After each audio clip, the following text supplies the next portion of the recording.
Item ಯಾವುದೇ ಇರಲಿ try ಮಾಡಿ ಆಚಿ ಚಿಕನ್ ಮಸಾಲಾ. ಕೋಲಾರದಲ್ಲಿ ಎಲ್ಲೆಂದರಲ್ಲಿ ಸಿಗುತ್ತಾ ಗಾಂಜಾ ಹಾಗಾದ್ರೆ ಅನ್ನೋ ಪ್ರಶ್ನೆ ಈಗ ಎದ್ದಿರುವಂತದ್ದು.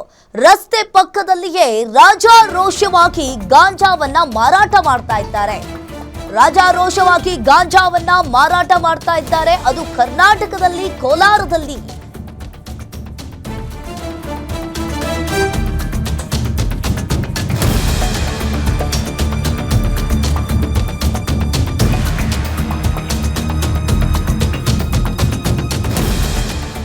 ಕೋಲಾರದಲ್ಲಿ ಎಲ್ಲೆಂದರಲ್ಲಿ ಸಿಗುತ್ತಾ ಗಾಂಜಾ ಅನ್ನೋ ಪ್ರಶ್ನೆ ಈಗ ಎದ್ದಿರುವಂತದ್ದು.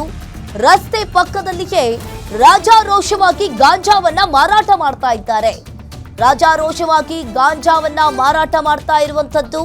ರಸ್ತೆ ಪಕ್ಕದಲ್ಲೇ ಗಾಂಜಾ ಮಾರ್ತಾ ಇದ್ದವನು ಈಗ ಕೊನೆಗೂ ಕೂಡ ಪೊಲೀಸರ ಕೈಗೆ ಲಾಕ್ ಆಗಿದ್ದಾನೆ.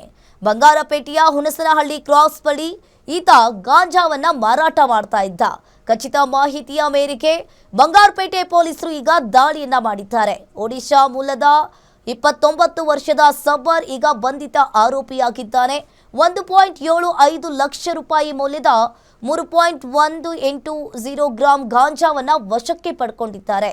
ಇನ್ನು ಈಗಾಗಲೇ ಬಂಗಾರಪೇಟೆ ಪೊಲೀಸರು ಕೂಡ ಪ್ರಕರಣವನ್ನ ಕೂಡ ದಾಖಲಿಸಿಕೊಂಡಿದ್ದಾರೆ.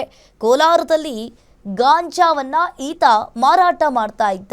ಈತ ಒಡಿಶಾ ಮೂಲದವನು ಅನ್ನೋದು ಈಗ ಗೊತ್ತಾಗ್ತಾ ಇದೆ. ಖಚಿತ ಮಾಹಿತಿಯ ಮೇರೆಗೆ ಪೊಲೀಸರು ಕೂಡ ಈತನನ್ನ ಅರೆಸ್ಟ್ ಮಾಡಿದ್ದಾರೆ.